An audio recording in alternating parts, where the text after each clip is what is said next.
एक किसान जिसने 3 रुपए बचाए थे सिर्फ एक कंबल के लिए, लेकिन पूस की रात में उसकी फसल चर गई और वो राख से गर्मी लेने लगा। ये कहानी केवल हल्कू की नहीं है, ये कहानी है हर उस इंसान की जो सर्द रातों में भी उम्मीद की आग जलाए बैठा है। मुंशी प्रेमचंद की कालजयी कहानी पूस की रात आज आपकी आत्मा को छू जाएगी। चलिए तो शुरू करते हैं। हल्कू ने आकर स्त्री से कहा, सहना आया है, लाओ, जो रुपए रखे हैं उसे दे दूं, किसी तरह गला तो छूटे। मुन्नी झाड़ू लगा रही थी, पीछे फिरकर बोली, 3 ही तो रुपए हैं, दे दोगे तो कम्बल कहां से आवेगा? माघ पूस की रात हार में कैसे कटेगी? उससे कह दो फसल पर दे देंगे, अभी नहीं। हल्कू एक क्षण अनिश्चित दशा में खड़ा रहा। पूस सिर पर आ गया। कम्बल के बिना हार में रात को वह किसी तरह नहीं जा सकता, मगर सहना मानेगा नहीं, घुड़कियां जमावेगा, गालियां देगा। बला से जाड़ों में मरेंगे, बला तो सिर से टल जाएगी। ये सोचता हुआ वह अपना भारी भरकम डील लिए हुए, जो उसके नाम को झूठ सिद्ध करता था, स्त्री के समीप आ गया और खुशामद करके बोला, ला दे दे, गला तो छूटे, कम्बल के लिए कोई दूसरा उपाय सोचूंगा। मुन्नी उसके पास से दूर हट गई और आंखें तरेड़ती हुई बोली, कर चुके दूसरा उपाय? जरा सुनूं तो कौन सा उपाय करोगे? कोई खैरात दे देगा कम्बल, न जाने कितनी बाकी है, जो किसी तरह चुकने ही नहीं आती। मैं कहती हूं, तुम क्यों नहीं खेती छोड़ देते? मर मर काम करो, उपज हो तो बाकी दे दो, चलो छुट्टी हुई। बाकी चुकाने के लिए ही तो हमारा जन्म हुआ है। पेट के लिए मजूरी करो, ऐसी खेती से बाज आए। मैं रुपए न दूंगी न दूंगी। हल्कू उदास होकर बोला, तो क्या गाली खाऊं? मुन्नी ने तड़प कर कहा, गाली क्यों देगा, क्या उसका राज है? मगर यह कहने के साथ ही उसकी तनी हुई भौहें ढीली पड़ गईं। हल्कू के उस वाक्य में जो कठोर सत्य था, वह मानो एक भीषण जंतु की भांति उसे घूर रहा था। उसने जाकर आले पर से रुपए निकाले और लाकर हल्कू के हाथ पर रख दिए।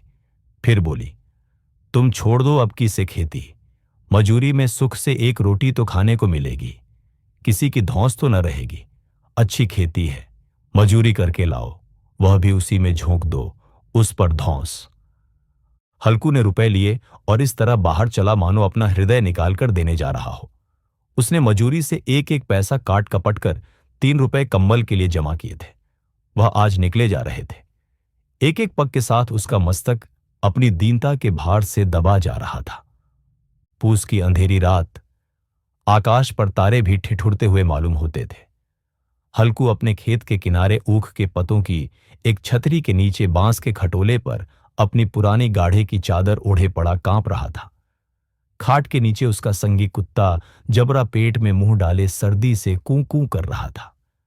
दो में से एक को भी नींद न आती थी। हल्कू ने घुटनियों को गर्दन में चिपकाते हुए कहा, क्यों जबरा, जाड़ा लगता है? कहता तो था घर में पुआल पे लेट रह, तो यहां क्या लेने आए थे? अब खाओ ठंड, मैं क्या करूं? जानते थे मैं यहां हलवा पूरी खाने आ रहा हूं, दौड़े दौड़े आगे आगे चले आए। अब रो नानी के नाम को। जबरा ने पड़े पड़े दुम हिलाई और अपनी कूं कूं को दीर्घ बनाता हुआ एक बार जम्हाई लेकर चुप हो गया। उसकी श्वान बुद्धि ने शायद ताड़ लिया, स्वामी को मेरी कूं कूं से नींद नहीं आ रही है। हल्कू ने हाथ निकालकर जबरा की ठंडी पीठ सहलाते हुए कहा, कल से मत आना मेरे साथ, नहीं तो ठंडे हो जाओगे।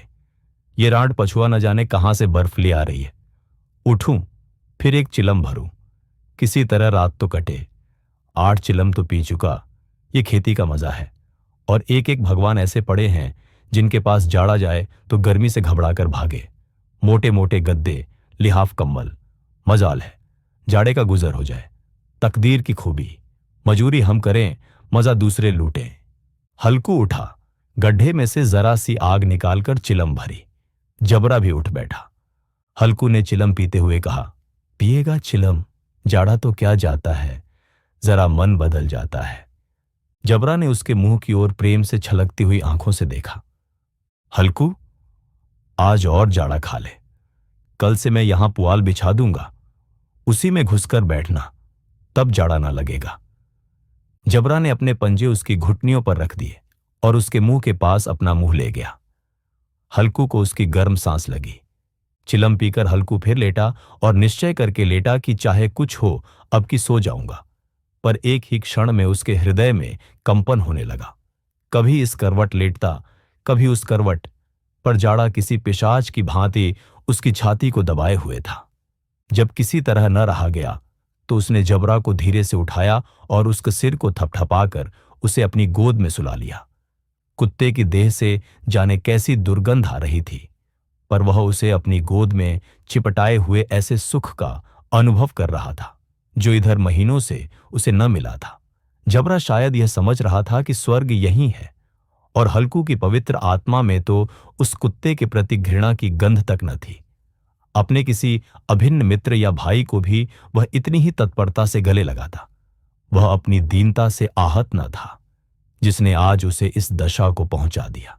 नहीं, इस अनोखी मैत्री ने जैसे उसकी आत्मा के सब द्वार खोल दिए थे और उनका एक एक अणु प्रकाश से चमक रहा था। सहसा जबरा ने किसी जानवर की आहट पाई। इस विशेष आत्मीयता ने उसमें एक नई स्फूर्ति पैदा कर दी थी जो हवा के ठंडे झोंकों को तुच्छ समझती थी। वह झपट कर उठा और छपरी से बाहर आकर भूखने लगा। हल्कू ने उसे कई बार चुमकार कर बुलाया, पर वह उसके पास न आया। हार में चारों तरफ दौड़ दौड़ कर भूखता रहा। एक क्षण के लिए आ भी जाता तो तुरंत ही फिर दौड़ता। कर्तव्य उसके हृदय में अरमान की भांति ही उछल रहा था। 1 घंटा और गुजर गया। रात ने शीत को हवा से धधकाना शुरू किया। हल्कू उठ बैठा और दोनों घुटनों को छाती से मिलाकर सिर को उसमें छिपा लिया।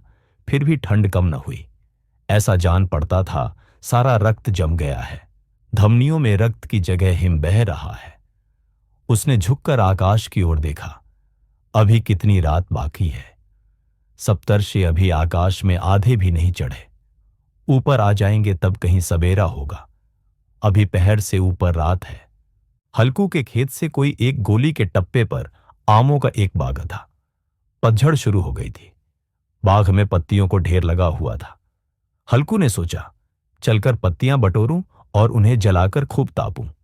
रात को कोई मुझे पत्तियां बटोरते देख तो समझे कोई भूत है। कौन जाने, कोई जानवर ही छिपा बैठा हो, मगर अब तो बैठे नहीं रहा जाता।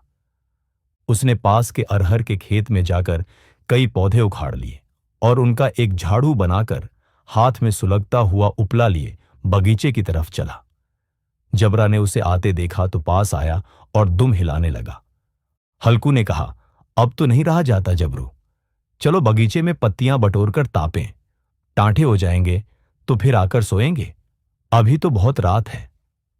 जबरा ने कूकू करके सहमति प्रकट की और आगे आगे बगीचे की ओर चला। बगीचे में खूब अंधेरा छाया हुआ था और अंधकार में निर्दय पवन पत्तियों को कुचलता हुआ चला जाता था। वृक्षों से ओस की बूंदें टप टप नीचे टपक रही थीं। एकाएक एक झोंका मेहंदी के फूलों की खुशबू लिए हुए आया। हल्कू ने कहा, कैसी अच्छी महक आई जबरू, तुम्हारी नाक में भी तो सुगंध आ रही है। जबरा को कहीं जमीन पर एक हड्डी पड़ी मिल गई थी। उसे चिंचोड़ रहा था।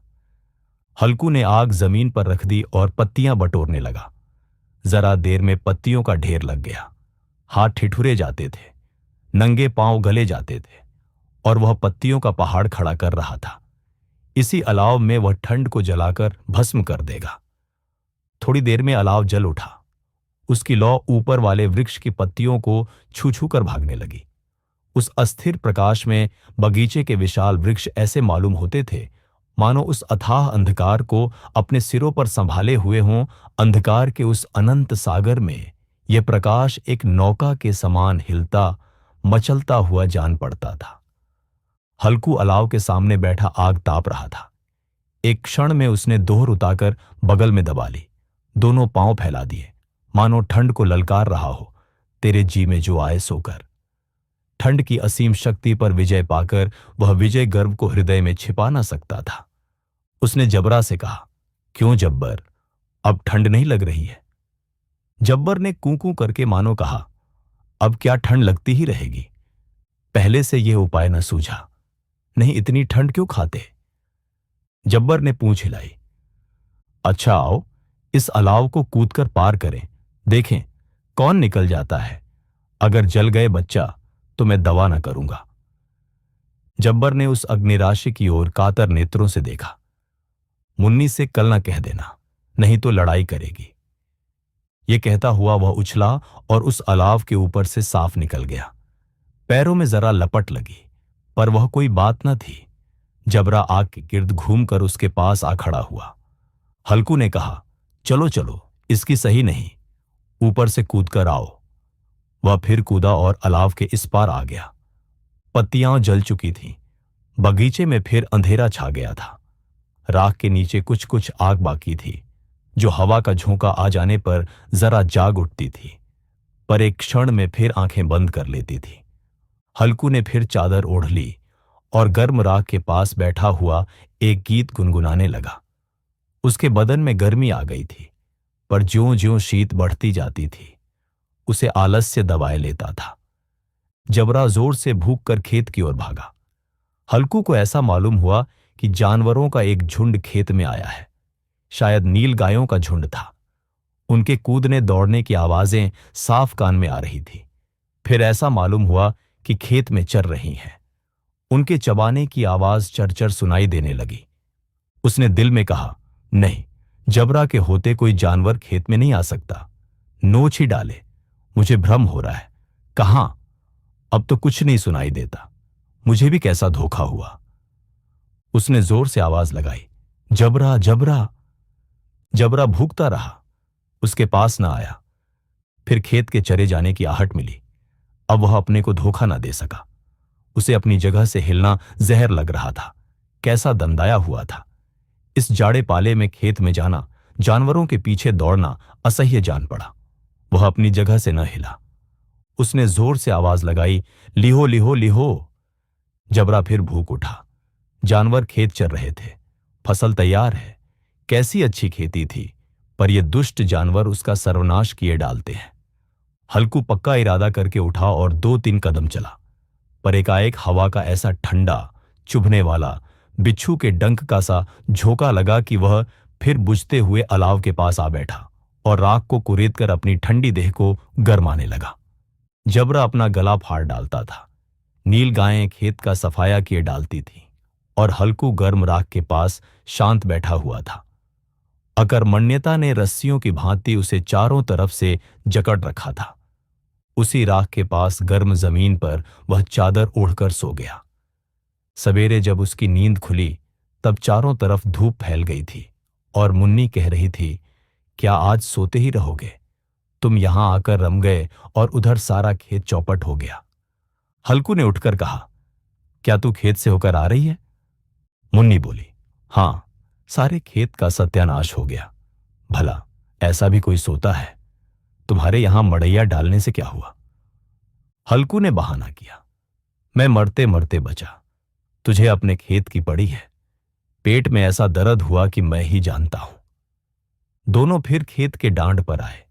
देखा, सारा खेत रौंदा पड़ा हुआ है और जबरा मड़ैया के नीचे चित्त लेटा है, मानो प्राण ही न हो। दोनों खेत की दशा देख रहे थे। मुन्नी के मुख पर उदासी छाई थी, पर हल्कू प्रसन्न था। मुन्नी ने चिंतित होकर कहा, अब मजूरी करके मालगुजारी भरनी पड़ेगी। हल्कू ने प्रसन्न मुख से कहा, रात को ठंड में यहां सोना तो न पड़ेगा। ये थी कहानी पूस की रात। जब खेत उजड़ गया, तब भी हल्कू के चेहरे पर मुस्कान थी, क्योंकि अब उसे उस ठंडी रात में जागना नहीं पड़ेगा। क्या यही है असली आजादी, या फिर हार को अपनाने की विवशता? अगर आपको ये कहानी छू गई हो तो इसे शेयर करें, ताकि हल्कू की बात हर किसी तक पहुंचे। कहानी सुनो, चैनल को सब्सक्राइब करें और अगली बार फिर मिलेंगे एक और कहानी के साथ। तब तक के लिए